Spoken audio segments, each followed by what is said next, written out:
Maria,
Noi lo te mai monganga malmana loto le alofa watsala lalani atoa. Mai lo aire mkotia lolofo atoa. Woptia mai lalani atoa. Ai panganga mai lefio mai lungai matoa. E toto mai le mai finalo Yesu. Wale kuno le alofa famahalo moi matoa. O te fato tua e la ofionga. Mato te mai langi a paia lo suafa i o mai paia lo finalo la langi pe mai whanoa o kumpa mahali mato tata o la langi a toa alo whaka mahali mato tata o la langi a toa alo whaka mahali mato tata o la langi a toa alo whaka mahali mato tata malalani atoa. Ona pupua ngā whanonoa. Alo whaka mahali mato tata malalani atoa. Ona pupua ngā whanonoa. Alo whaka mahali mato tata malalani atoa. Ona pupua ngā whanonoa. Alo whaka mahali mato tata malalani atoa. Ona pupua ngā whanonoa. Alo whaka mahali mato tata malalani atoa. Ona pupua ngā whanonoa. Alo whaka mahali mato tata malalani atoa. Ona pupua ngā whanonoa. Alo whaka mahali mato tata malalani atoa. Mafawa weo tofo na tia tewe. Kore chino mato tole ama mare tolo wate. Lo mato ria Yesu Kristo. Orto yola mato asala. Asala tata umalalangi atoa.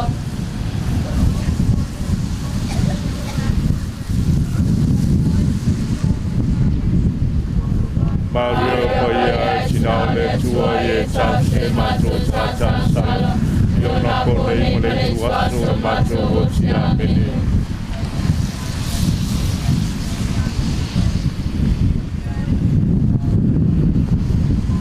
Maria Paya Chinale Tua Ye Tache Mato Tata Sala Yona Kore Mole Tua Mato Ochia Mene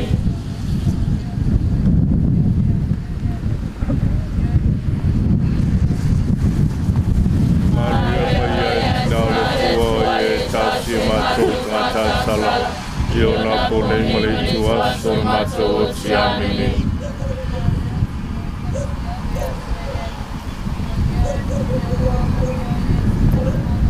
Aria Paya Chinale Tua E Tachi Mato Tata Sala Yona Kone Mole Tua Son Mato Ochiamini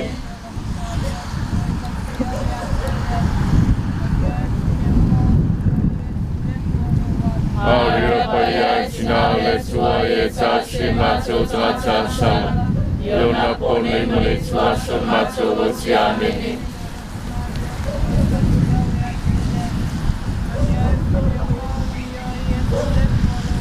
Maria Paya Chinale Tua Ye Tachi Mato Tata Sala Yona Kone Mole Tua Son Mato Ochiamini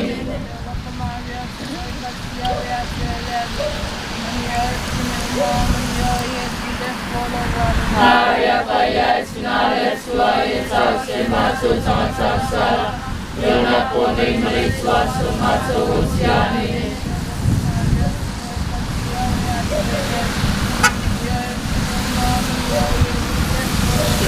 Maria Paya Chinale Tua Ye Tachi Mato Tata Sala Yona Kone Mole Tua Son Mato Ochiamini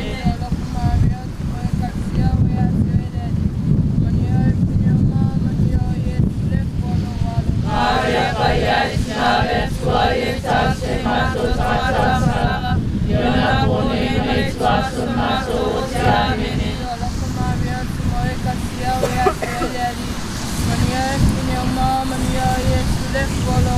Maria Paya Chinale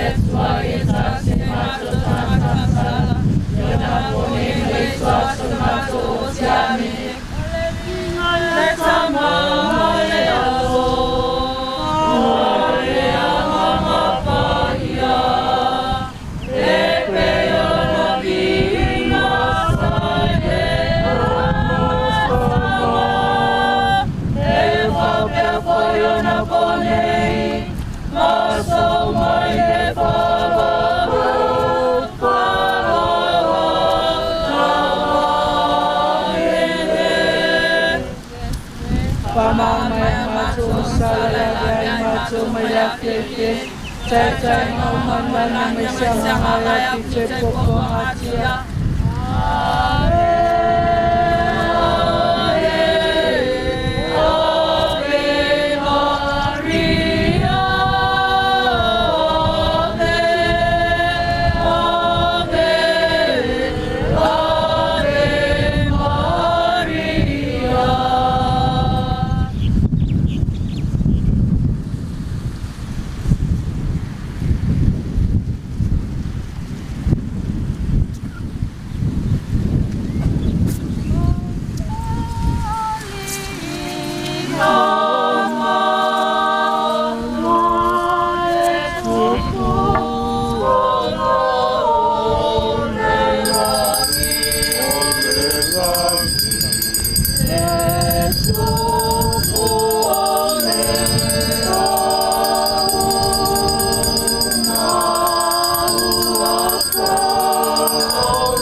Sila suap sa mga na iya. Una po po nga kanunua. Una po po nga kanunua.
tō fōwhongia. O le whamatoro wāne o te ngā. A tō te ori atu e. Ia whapea te rero mato whāraro le misteri o mai o te no maro o tōtō. Ina ia whai ai o mato sana mai tū mato o whoro maro ngā whaora. O le se tōpre le whamau, whaora.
Ia me ia le tua.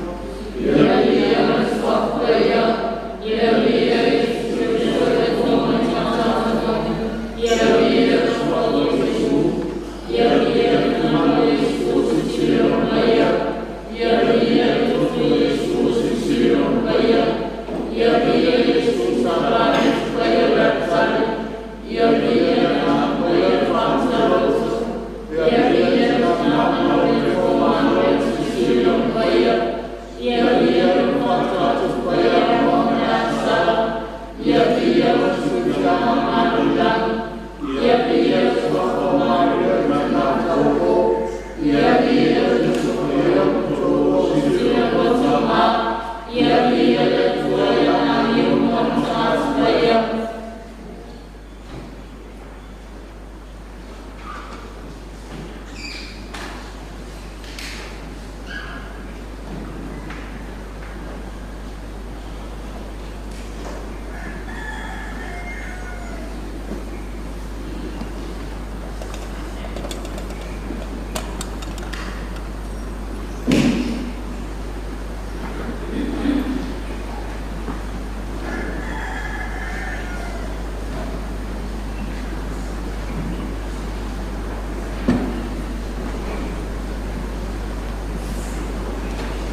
fore te maa male alo, male anganga pa ia.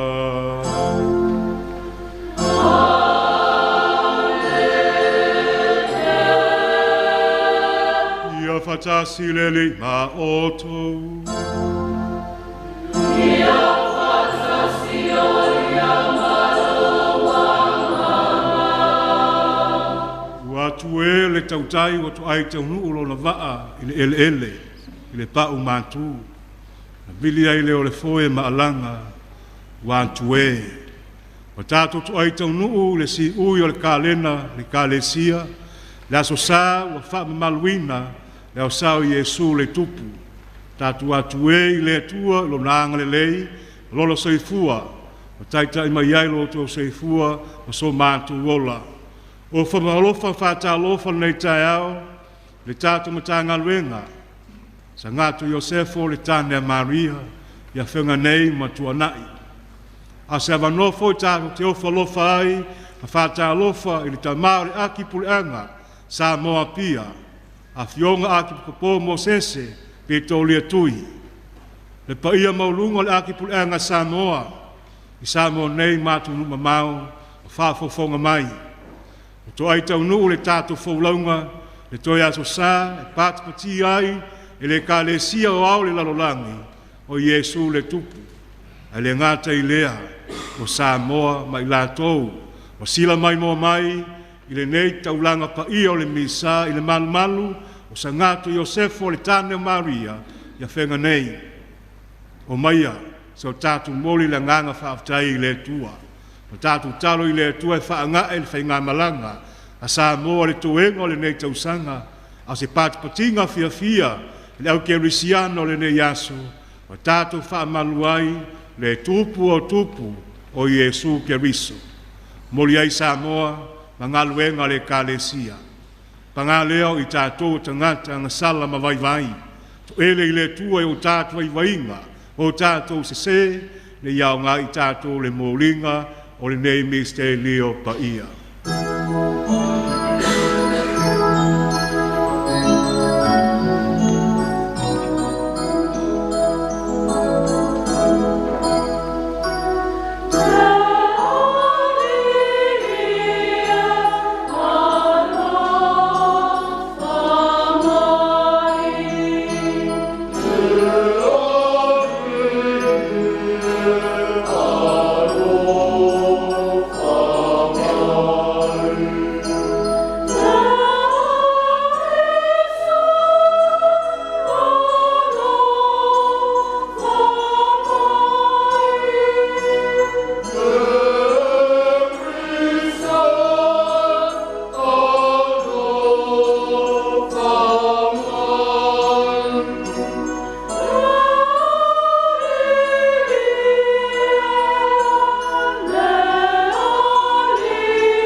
Mai a te tātou le tua leona le mana uma, whamangalo tātou angsala, taitai atu tātou i le ola e whāwawau.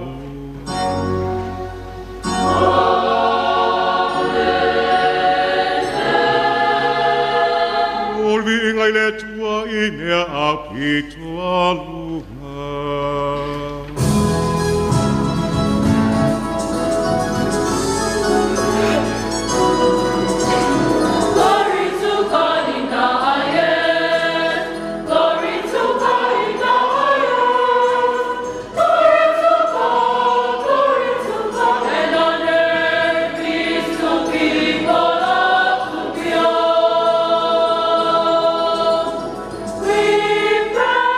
You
Ia tātou te talo.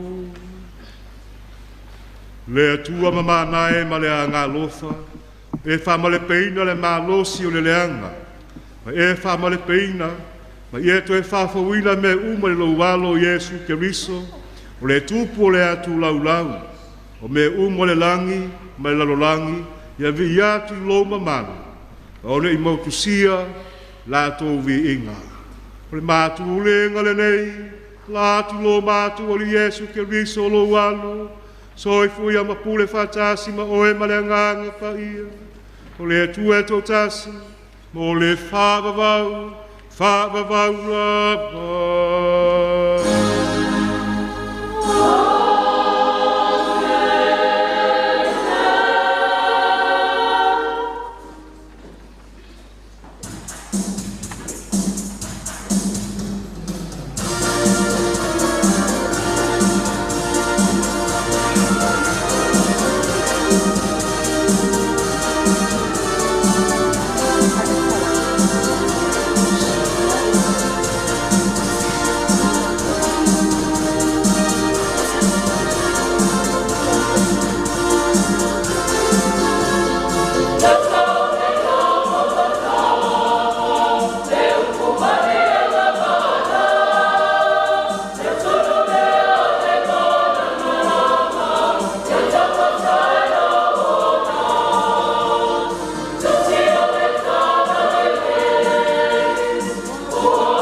O le folofolanga. Tanielu i lona mta upu e fitu. Folofolo le foi upu e se fulu ma le tolu, faa wau i le se fulu ma le faa. O le matua, o lana pule, o le pule faa vavaulea.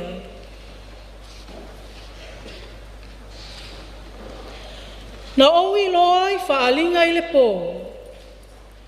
Faa uta foi, ua fio mai i ao o le langi.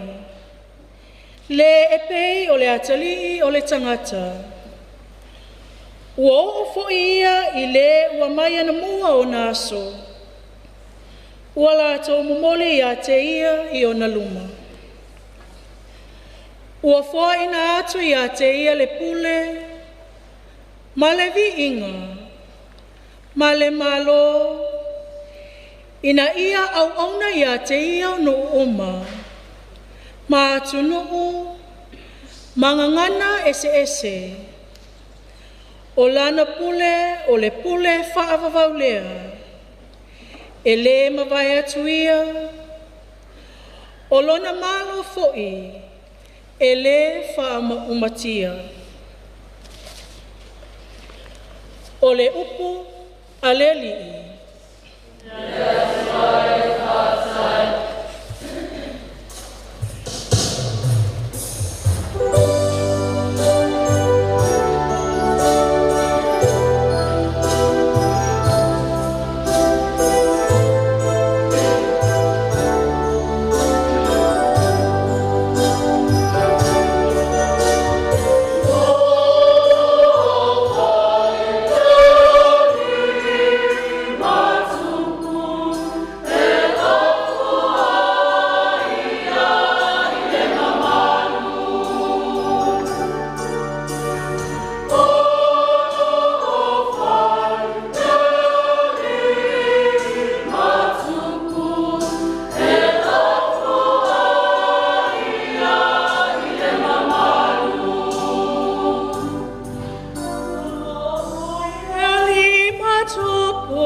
fu oia i le mamalo, e ofo le oli e le malosi, ua fusi ai, o ia e ia, e whaatu mawina foi, la la la langi, e le whangatia.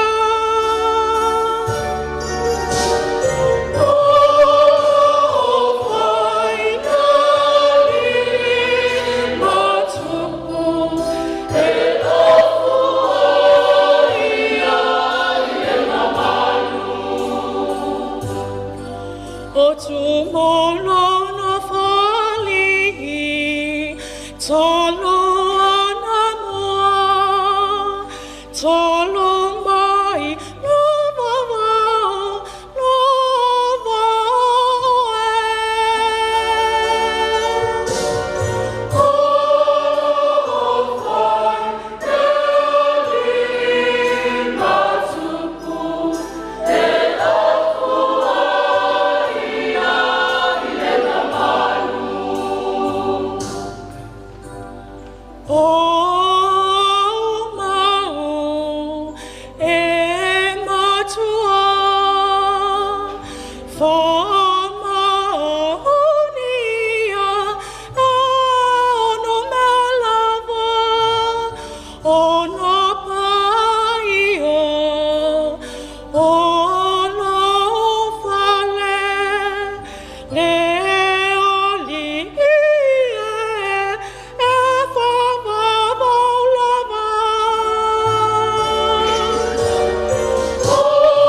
O le wholafolanga, tusi o whalinga e lona mtaupu muamua, wai upo lima se whangata mai le walu. O le matua, o ia o le pule i tupu o le lalolangi, na ia whaia foi i tātou manuu whatupu o si taulanga i lona atua. Mai a Iesu Keriso foi, o le morimau whaamaoni, o le uru matua o e uoti, ma le pule i tupu o le lalolanga. O le walofa mai a te tātou, na ia lawe i mai foi a te tātou, ia tātou anga sala i lona lava toto. Na ia whaia foi i tātou manu whatupu, o si taulanga i lona atua ma lona tamā, ia te tātou lawi inga ma le pule, e whawawau lava. Amene. Whauta, o loa fio mai o ia mai au. E loa tu foi o ia e mata o tangata uma, a toa mai e na tu ia o ia. O e watau whaitangi tu i foi i tu a inga uma o le larolangi ona o ia. E moni, amene. O au o le alefa ma le omeka. Ua whetalai mai ai le li i le atua. O lo soifua, na soifua foi. O le awhio mai, e ona le malosi umalawa. O le upu, a le li i.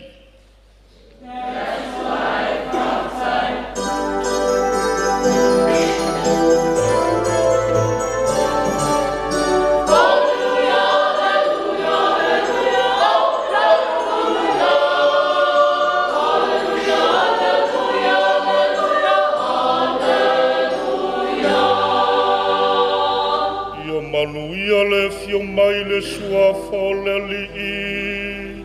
Ia manuia le malo o mai a tātou tama o tāwita.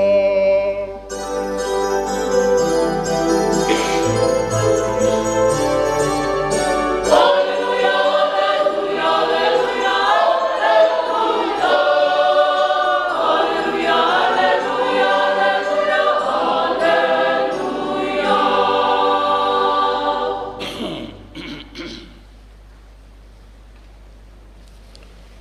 tasireli maoto.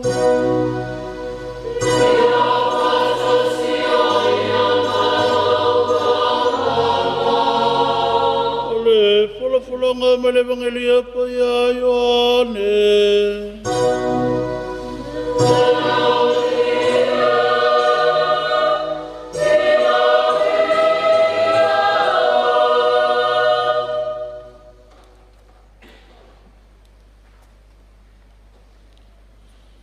Tapos formalvalu, o fola mal tolos formal tolo, a wau tolos formal fitu, o le matua, o le lava, o au o le tupu.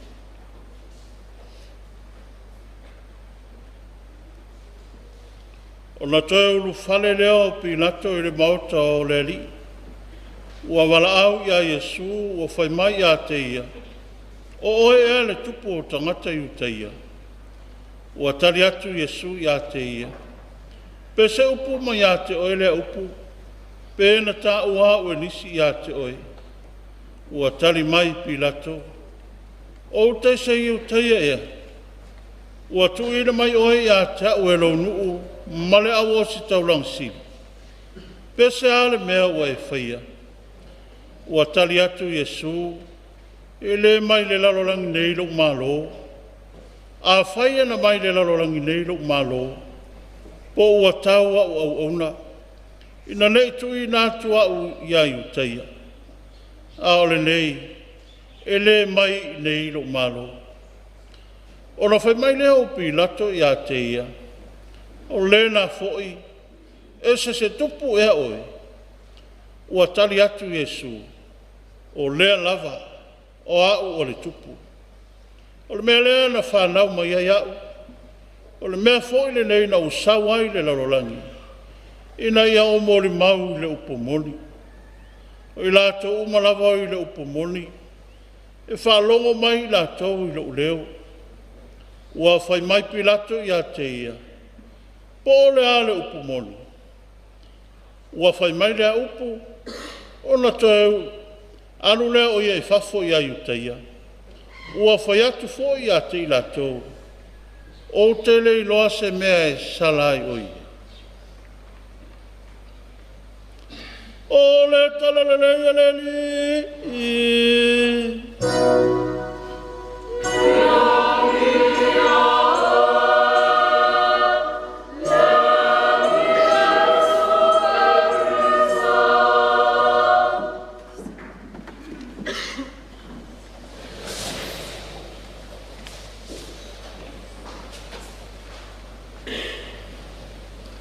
Se tupu ea oe, o le lava o au o le tupu. I le tae au le nā lava aso, whamasinonga o Yesu, whamasino Yesu e Pilato. O naulana mori mau le mea moni.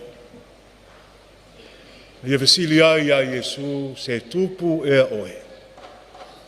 O Yesu na fetalai o lea lava o au o le tupu. Whanau au, au sau o te moli mau le mea moni.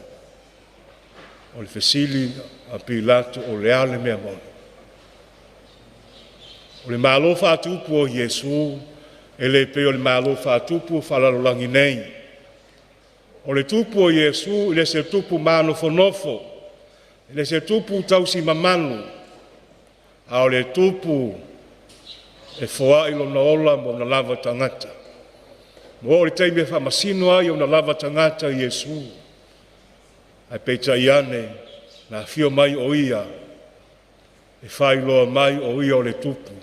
I loso na mālo i lalo nei. A lona mālo o le langi lea. Ai na fio mai e whapa ia ma fo e mai lona le tū tau tupu le lalo langi. Ma o fo i la mai le lalo langi. O ia le se tupu lofo nofo. Le se tupu e tausi mamanu, a le tupu fua iola, o le tupu ngalue, a o le tupu foi, na ia au maia se tala whaasolo pito le lalolangi, e moli mau le mea moni. Tātu whalongolonga le fofulanga mua mo le tūsia tani enu, se waainga mata ngō fia tani enu, le whaalinga na ia waai ai. pei se i o se atali o le tangata. Le vaenga na ia vaai le langi, lo whapena na fio mai au le langi, ma le mai ana mua lo nofo ia nofo ali.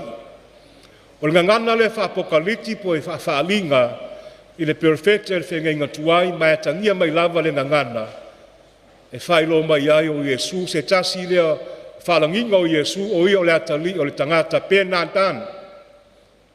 A leo vai ai le perfecta o Tanielu, i le atali o le tangata, lo a fia mai au le langi, ma whapena na vai ai le mai ana mua, o le mai ana mua o le atua lea. I le se amatanga, i le se mutaanga, e whawheau mai a ngelu, ma le vaenga matango fie lea na vai ai Tanielu, e whaloto tele inai le nua Israelu, i lo latu whatuotua, awana i molo awana i tuele, awana i tulolo, i whatuotuanga whaasala mausau ma pūrenga whainga malo i nao na pō, o lo iai lo tātou tupu, ma o le tupu lea o le atu lau, o le tupu o le langi ma lo langi e leso la mutaanga. Whaalinga fōria na vai a Ioane, le moto pātamo pe o le tātu whangolongo ai, le wholwholanga lo na lua le tusi o whaalinga.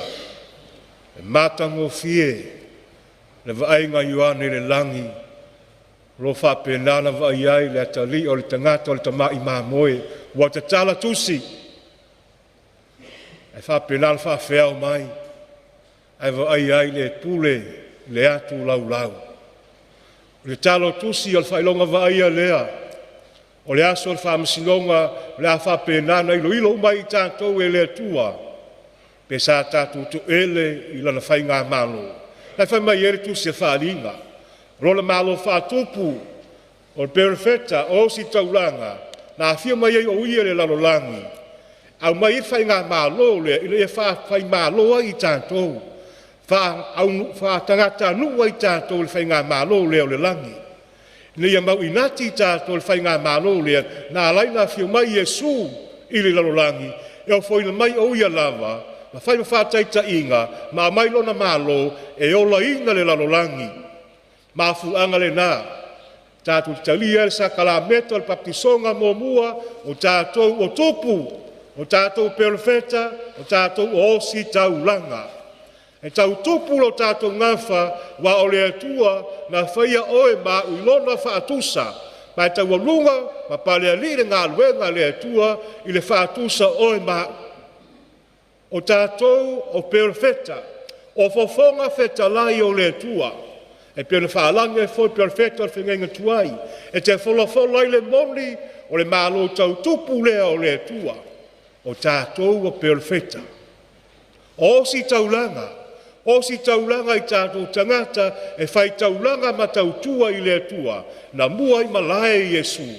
O ia o le o si taulanga, lea mo moli tātou le taulanga lea, la ia whaia mo oe ma, o le malo whatupu le nao o Iesu, na fia mai o ia. Ina ia la lanu ai, la tunu umba le lanolangi, e o lava lo na nua Israelu, i le nata e au le whamasino ai o ia. E Pilato, le whaiatu ai, o lea lava, o au o le tupu, na usau, na whanau au, i o moli mau le mea moni. O le tupu e moli mau le mea moni. Le al moli mau le mea moni, e ola i le puapuanga, ola i le koluse, whaatalitari o ia i le nā lava thiafi, le teime whakoluse a ia o na lava tangata, na maliu o ia, a o le moni e tu atu, na to e tu o ia, na tāwha i ato o tau le leia, na whaau matia i le oti ma le to e fili na iai, na whaato i lalo e Iesu, a e tāwha ato o tau le leia, i le mālo whaatupu a Iesu, na fio mai, e au mai i le lalolangi nei. E ofu ia i mamanu, ofu i vi inga, wa o le atua me le amatanga, e o le ngata ana pen whai mere tusi o whaalinga, o le alefa ma le omeka. I leo se tupu, tau si mamanu. Le se tupu, e lofo, a o le tupu e malue, o le tupu e whai mai o ia i tātou. Ele se tupu e tustusi o na lima. Ele se tupu la te fai unga se sei. A le tupu o le alofa. Ma o le nā alofa na vavai ina mai a i tātou o la ina. I lo tātou to finga le papa ti songa. Ma saka la meta. Ma mai a i tātou le nuu wha tupu. Wha perefeta, wha aosi taulanga e vi ia i leli. Wawhai ngā mālo i aso nei. Ma pūlea ngā mālo i ala tupu. E to ele uma, i le tupu sidi lea, whai mai ai tangien. Whai mai ai fo le tusi o wharinga, ma o le tupu lea na whesidi ai pilantu. O e ea se tupu, o lea lava, o le tupu. O le tupu, a Yesu na awina mai, e lona tama, i ala lanu i tātou, i a mau inati i tātou, aua le ave tātou o le tupu, tausi tupu. Au le ave tātou e whamamano tātou tupu. Au le tupu ngā lue. Ele se tupu lofo. Ele se tupu e sau mani wāwhana, mani mea tau whaniu kilia. Au le tupu o le puapua ngā. Nā whio mai o ia, ia whoa mai o ia lava mo le tangata, o ia lava mo le larolangi, ni ia mau ai le while mu le larolangi. Ne ia mālosia i tātou lo tātou whātou tua i le tupu lea, ne ia la lanua i tātou lola tamali anga whātupu, a vea i tātou o tupu, o whonga whetalai, o perefeta, o si taulanga e tautua, e le mānofo, e le tausi mamanu, ai whai o tātou wola, mo le mālo o le atua e ale a tātou ngā luenga e tautuai le tupu. Pa tawalunga le kālena le kālesia, o se vaenga fo leo le unga le lalolangi. Ai to tawalunga se tawalunga fia e iai le tātou tupu. Se whautuanga mo i tātou. Aua le tātou tausi mamanu i o tātou tō whinga. E a tātou whaia le ngā luenga le atua. I o tātou ainga. Aua le o tātou manu whanofo. Wa o le tupu o le li e le manu whanofo. Na wha i ola. Na mailo nola atoa na ngalue. Ina ia whape nana na lanu o na tangata i antaia ma mau o le wha o le tanga. O le tupu le na. E tape na ina, e lo tātou o li i tātou. Ia tātou wha uauaina na ngaluenga wha tupu lalo nei. E le pe o tupu o malo, o tupu fo'i, ai tūlangi ese. Whape fo'i nuu mawhiu anga. E mou. E maea. E tu lolo se teimi muli. A o le tupu lea tātou te whaea i ai, o le tupu mai ana mua lava, ma o le tupu fo'i, me tuli inga, ma le atu lau. O le tupu le whai ai lau whai melelei, whai ai lau tātou tautua i ai, whai lau tātou tautua atu o tō i ai, wa o lona mālo e wha wau lava lea, wa lona mālo e le maseiua se isi, e o lava e pūlenga wha le mālo, e tu lolo le taimi muli. A vea oe mau o perefeta o le nā mālo. A vea oe mau o tupu o le nā mālo. A vea oe mau o whonga whetalai o le nā mālo. Tātou te whaaleo ai, le tāua o le mālo o le atua, o le mālo le o le tupu e whaamawang. Mai leo se tupu e sauni wāwhana, fo ai whawhi tāunu, e sau manipomo, e fo ai whawhi tāunu, e le sau mron mālosi whawhi fita, ai a whio mai o ia i le upu, ma le saka la meta, le ia whailo mai ai le mamanu o le atua, o le nuu whātupu lalorang nei, ni ala lanu i tātou, i lona malo, whapena fo i o le tātou whailoa ma whaasoa, le nālawa malo, i lo so i fua malo wola whaale aso, ia tātou ngā luenga whai. Tā malo le tātou polese si o le nei tai au, i umna loa, i lava i tu e titi le tātou mata ngā luenga, e whaia me uma le whātua tua, le mmoli ai le wha malo, wa o le aso le nei o se aso ese le kālesia, i lo tala whaasol pito, ma le whātua tua o le kālesia, wa taua lungai, le nana malanga sā le tau sanga atoa, pāti pati ai o Yesu le tupu. Tā malo le kālesia i tō nai, pe fo i nei a whenga, ai le ngāta fo i lea, lo sa nga le tatu aki puli anga fa mamalu le yasu male kalesia wao o folinga va ia tatu te fai melelei mo le tupu o tupu ai fa aftaia to sa o to faiola sa o to nga lume nga patia tapenaina al tapendanga chap kamle nga fai a woka si makau kiol ka penganga ai ka penga me ka uleli vinti ai sea awa fo le vai nga fal tangata mana tangata expose atu la tu le lolangi o sa bo se melelei ele se melenga al fesili o ave la fai melelei mo tapenanga o le aso le nei ave ai a fai o ave ai vi ia Yesu vi ia le tupu o tupu ai a fai ave fa afamea ele afamea le alofa o le tua fa iola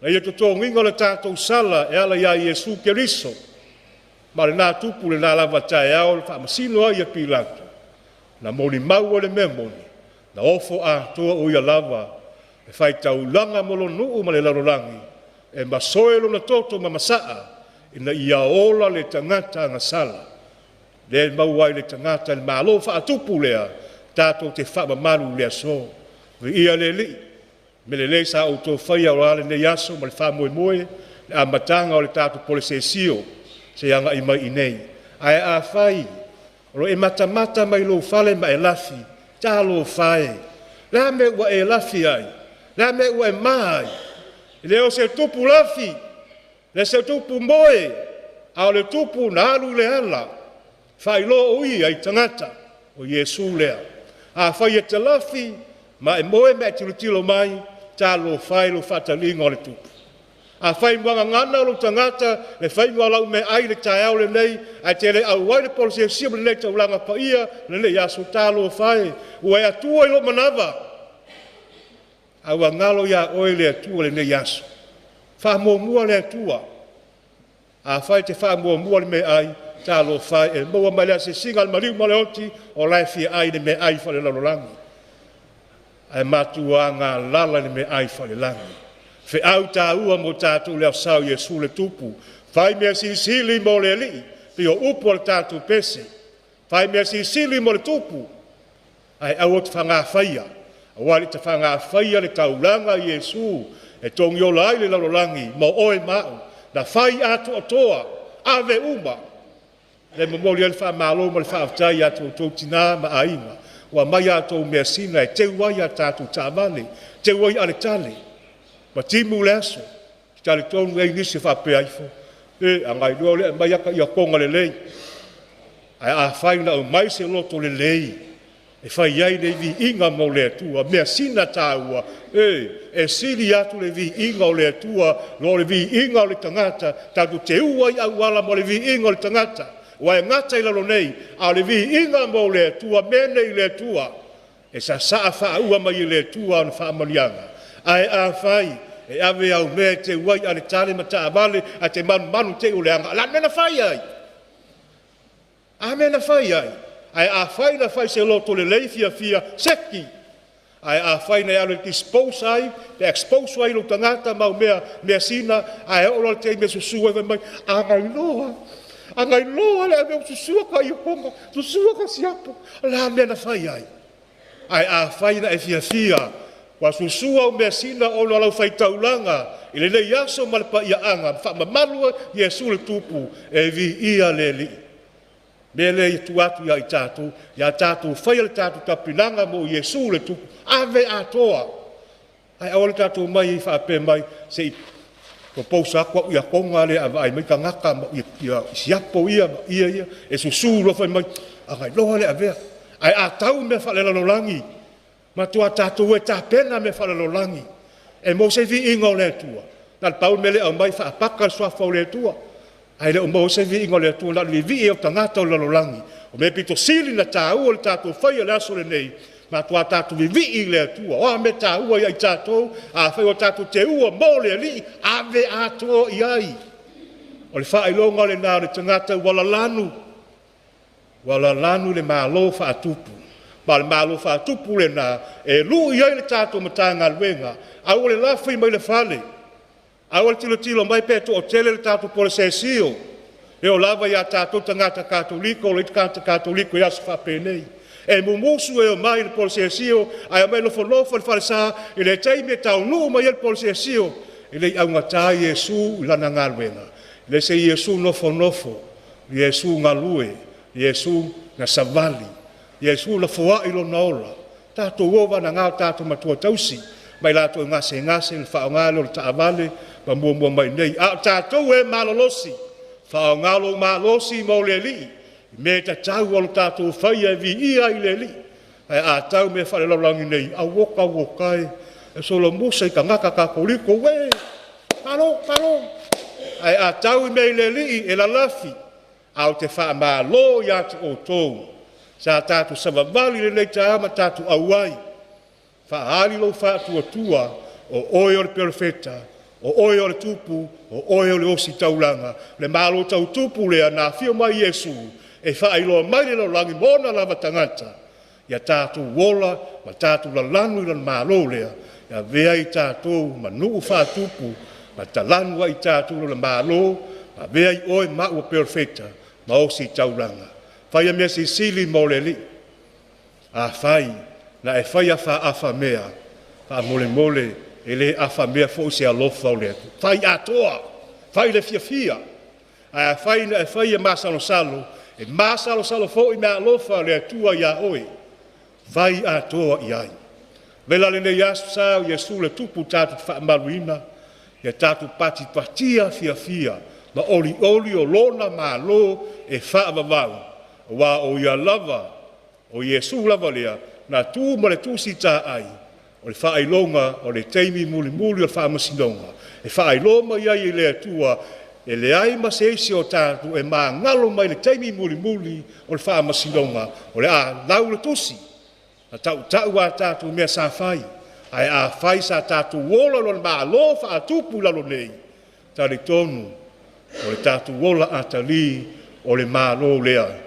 Na whape nā le tātou wa aia, le whalwhalanga mua, le tūsi a tanielu, tātou whanongolongo le salamo, e la ei oia le mamalu ma le vi inga, a o le tupu foi, mai ana mua lava, a o le tupu na sau e au mailo na maro le lalolangi, e tātou wola i le nā lava malo, ma tātou whaasoa ai, te teimi muli, o le tatala leo tūsi, pe o le tātou whanongolongo ai, a e whai le whaamasinonga, a o le tupu e a fia mai au le langi, e whaafeao mai e angenu.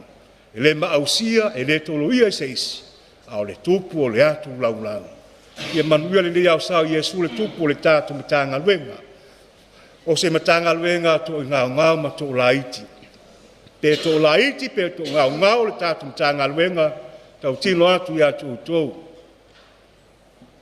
O le whātua tua, e whātu te leinai me tātu te whaia.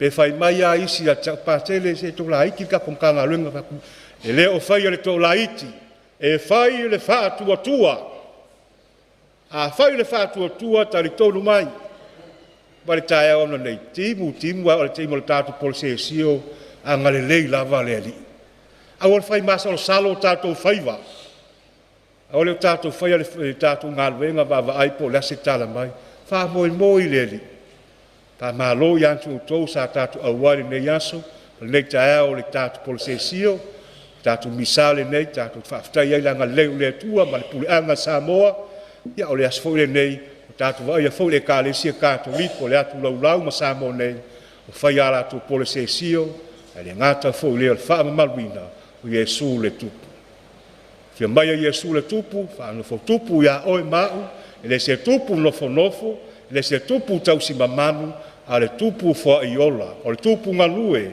ma o le tupu na mua i malai le puanga ma liu ma le toitu a le tupu lea e tafa ata tau le leia e fio mai o uia iau le langi ma le tusi ta ai e fofola a wai tātou mo le malo o lona tama ianga le leile tua le leia sa e sa valinga o le whaatutua ia i tātou e manuiri a sa Iesu le tupu le tātou matanga luenga sa ngatu Iosefo le tane Maria, ia whape foli tātu aki pule anga Samoa pia mai lātou, o lo sila mai mua ma whaafonga mai, i upenga ta whailangi, i le leita ulanga pa i o le misa. Amen. tātou tūtulai e tau tino lo tātou whātuatua. Tātou whāwhtai ai le atua e lana upu wholwhola, pa toa matau ai le tātou whainga malanga. O te whātuatua i le atua le tamā, le na whai e le langi mai na langi.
soifua ma le ola e au nai i le atua ta la i lana tala le lei pa i loa lona finangalo pa au penga ina pe i latou i au penga o le ngaluenga lo latou soifua malolo ina le tino fa silisili le anganga a wāti o te mwhaiva ma lo latou walawina o se manuia o le ekalesi o le tātou o renga lea i le ali latou a vea mataitai o nuu a inga e kalesia o whala potpotonga e whapea fo i malo te tele o le lalora i e iei le whai mea tonu i iei le alofa a wasa manuia o tangata lau tele tātou o renga lea i le ali tātou ta talo ma le file mu le lalorangi atoa tono nu tono a inga tono e kalesia o whala potpotonga e mese lava o tangata teito tasi le vātau ma le whewesi a sa i ringo le pule ma le malosi whaletanga ua vāi le whangatai i alofangia le atua i maua i tātou umano no file mu tātou te whetausia i ai ma whialo whania ia tātou o renga lea i le li mana tua i lātou ma mai ma o tangasa ngase ma ainga ia anga le leile tātou tua whaamalo loi lātou whaafosia lo lātou malosi ia wao lātou whaiva matiu te tātou o renga lea i le li tātou te talo mora upu fola a vea matau mo whatanga whaleanganga mo tātou o se whatu e pa u se ele le lei tā penai nai tātou whai ungo le nei tau sanga ma le amatalia le nā tau sanga fau whale kālesi ia iai no nanga le lei mo tātou o renga lea i le ri mana tua nganga o tātou a hinga o maliriu a nganga o le pukato rio whaulu whale atu i lātou i le malo o lo tātou o li tātou o renga lea i le ri Maria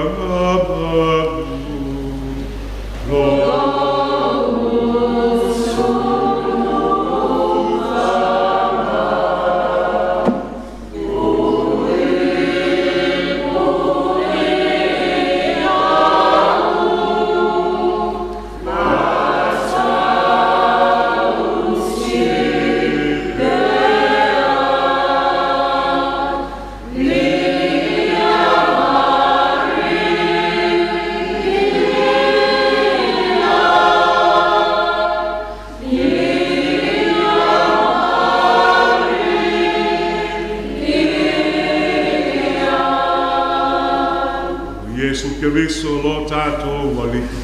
Amen.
soe matua whawhine o tō te tālo, e tali lei ala o taulanga mala o tō, i le tua le tamā, o le ona le mana uma.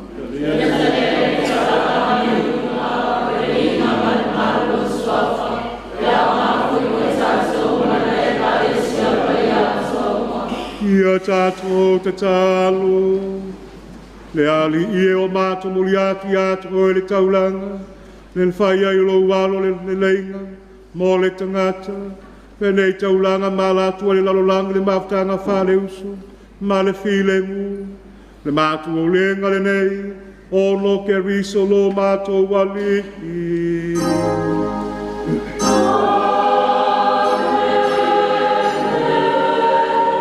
Fatasi le lima oto. Ia fatasi o ia malama. Ina se ia oto uloto. O fatasi ae, ia sawile ai. Ia tatou whawhetai. I le lilo tātou atua.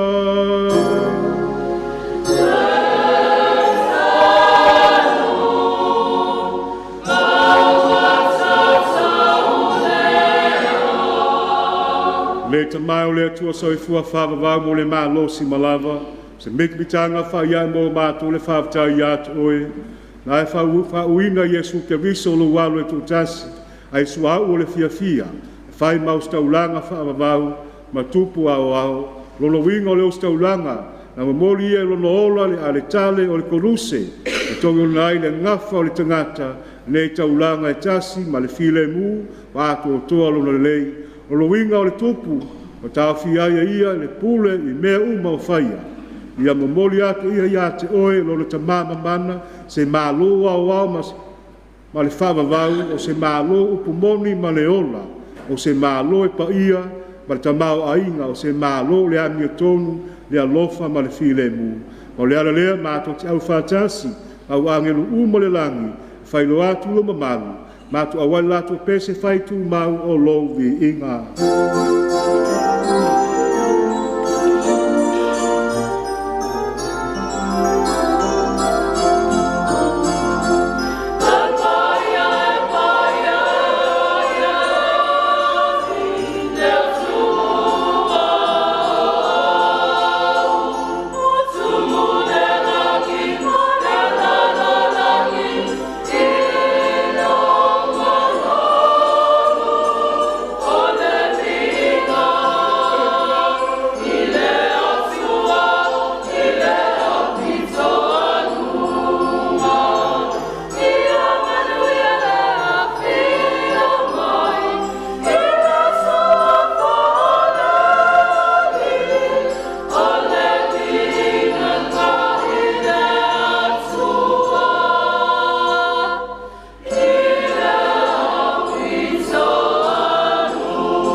Ia mātu apu ia lava le puna anga ia uma, na maino nganga whapa ia nei mea rofa, mei lātou mo i mātou, o le tino ma le toto, o lo mātou o li o Yesu ke riso, au le tinatu ia le oti, o se oti na te ria lo na lava manie, na tāngo ia le areto, na vātu atu oe le whawhitai, na tofi ia le areto, na vātu on au so o ma whape atu, ke tāngo fia iai o tō uma ma ai iai, o lo tino le nei, le afo i nātu mō o tō.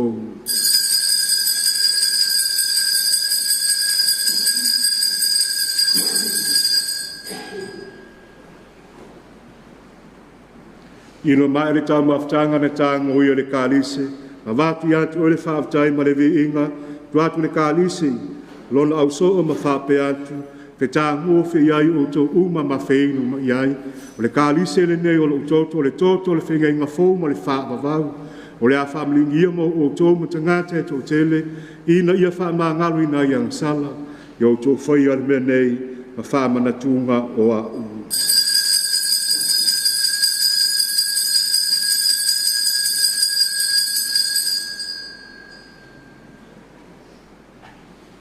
Misterio le fatua tua.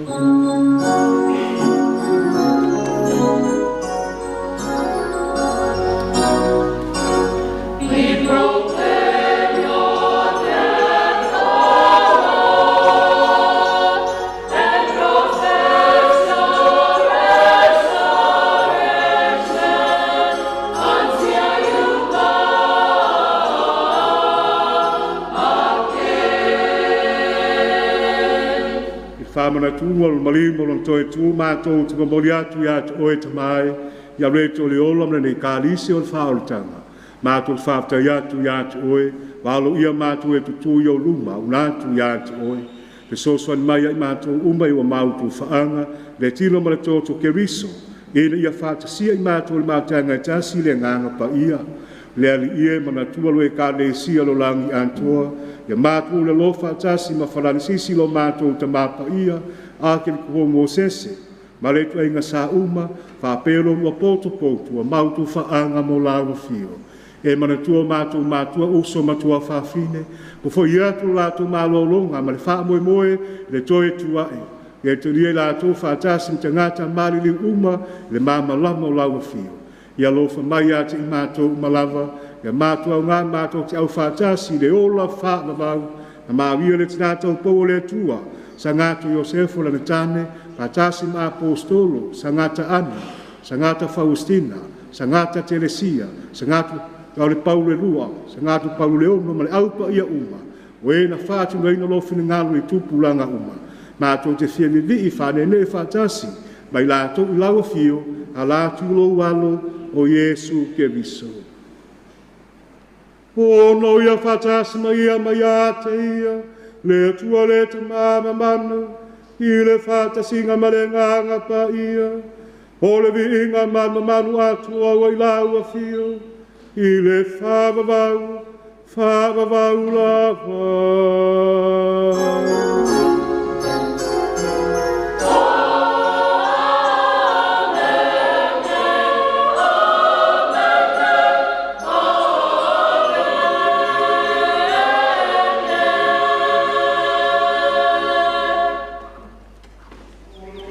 Tuli whao whamauti maonga pa ia, whamalosia tātou alalanga fia atu.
ia mai langa uma mai ai mātou e while mui o mātou aso. E lo walofa muti wale whaasa mātou mai leanga sala. Ma pui mātou mai atu ngalunga uma. A mātou whātari atu ma le whā moe moe fia fia. Ma le fia mai lo mātou whaola Iesu Keriso.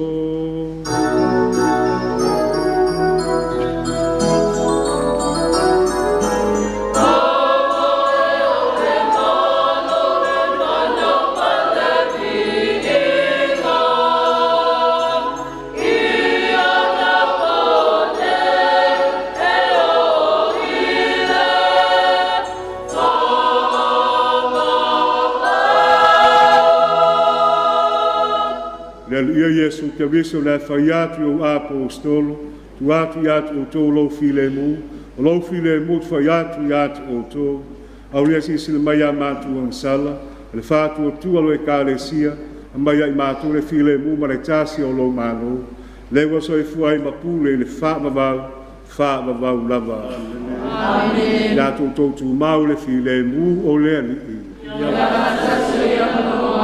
Ato whātua nei whai ronga le file mu.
Whauta le tamai mā moea le atua, whauta ia te ia, o le nā te e sea ngā sala lololangi, ma nuia i lātou walau lia le tāri suanga le tamai mā moea. Le ia e sea mā lia whanai lo whai, ai tau lava sau kutaina e mā lolo ai o mā.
Ia tātou te tālo. Le ali ie whai mai ai mātou ke riso le tūpua me uma. Wa ngausia, se me ai ma le ola e whaavavau. Pe soson mai ni a mātou o lai i lona tāla lei. E mātou o tuai le fia o lona mano. Ne ua soifua mapule mo le whaavavau. Ia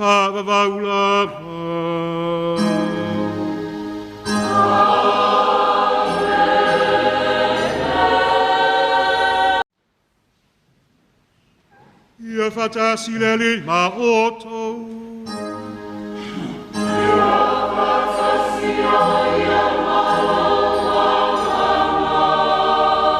Ia famanu ia le tua ia toto leo na le mana uma. Sua foltama ma le alo, ma le nganga pa ia.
Le sua faltama le alo ma le nganga pa ia. O te whaatua le atua e to atasi. O le tama e ona le maalosi umalawa. O le na whaia le langi ma le lalolangi. O mea ua wa aia, ma mea ua le o wa aia. O te whaatua le ali e to atasi o Yesu Keriso. O le alo e to atasi lava o le atua. Le na whanau le tama a o le iwhaia se mea e tasi. O le atua mai le atua. O le malamalama mai le malamalama. O le atua moni mai le atua moni. Na whanaua ai le iwhaia. E winga tutusa o ia ma le tamaa. O ia fo'i na whaia ai mea umalawa. O i tātou tangata ma lo tātou whaolatanga. Nā whio ifo o ia mai le langi. Ma o le anganga pa ia na liu tino tangata o ia i le taupo o Maria. Ma ua aveai o ia ma tangata. O i tātou na whaakolu seinai o ia a o pule ponsi o Pilato. Na maliwai ma whale lawasi. A o le aso tolu na toe tua e ai o ia e peo na tusia e tusi. Na awhio e o ia i le langi. Ma o lo o awhio i le a au taumatawa le tamaa. O le ato e fio mai o ia le mamalu. E whaamasino i e ola mai e uoti. O lona malo foi e le aiso na ngā taanga. O te whātuatua i le nganga pa ia, le alii, o le foa ia le ola. O le e fio mai le tamama le alo. O le e ifongia mavi ia whaatasi ma le tamama le alo. O le na whetalai mai e ala mai perfeta. O te whaatuatua i le e kalesia e tasi. E pa ia e katoliko ma apostoliko. O te tautino atu le baptisonga e tasi. Mo le whamangaloina o angasala. Ma o te whaatalitali mo le toe tua e o e na o ti. Ma leo langa atali. Amene. Le soafa o le tamaa, le alu, ma le anganga pa ia. Amen.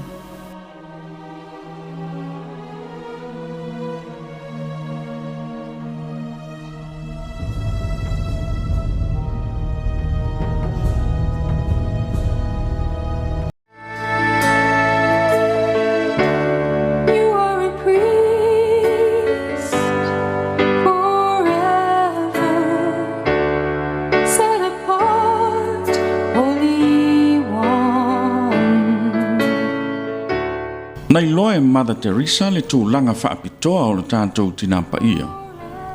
I leo langa o si tāu langa uma. Mai e whaasoa atua i loa le nei te talo mo o si tāu langa.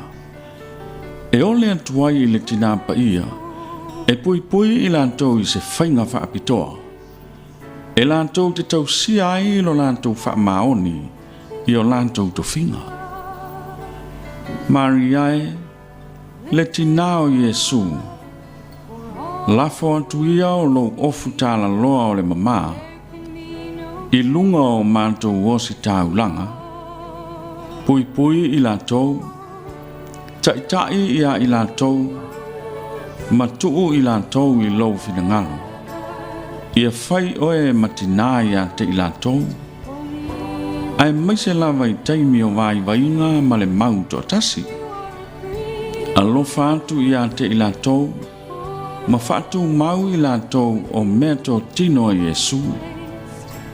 E whaapei o Yesu, o i lantou o walo, o lea, ia tausia i lantou i lau finangalo mama ma le tau poupea. Ia fatu muina o lantou mawhauwhau ia Yesu, ma whaamau Yesu i o lantou lau ngutu. Ina ia lantou uofo atu o ia i tangata angasala, ma i lantou te mafuta. Mariae, le tina o Yesu, ia avea oe ma o lantou tina. Alofa ia te i lantou, ma amatu ia te i lantou le oli oli. Ia tausi whaapitoa i osi tāulanga ngase. Ma e tālioti. Whaapea i lantou ua whaoso soina tele. Ia manatua le whaatinonga o lantou o langa. Mai il talavou. E o atu ina ua mātutua. Lo lantou o langa atoa na tautua ai matuu ina atu atoa ia Yesu. Mariae. Whaamanui atu ia te i lantou. Matuu ina atu se no fuanga whaapitoa mo i lantou i lo finangalo. Tu atu ia te i lantou se vaenga o lo finangalo. E sili le matango fie, le mama, e au noa ma le angasala. E tumu i le alofa ma le lonto maua lalo. Ina ia ola i foi i lantou whaapei o keriso. Maria pele inae. Whaalonto maua lalo ia te i lantou whaapei o oe, mapa ia whaapei o Yesu. Amene.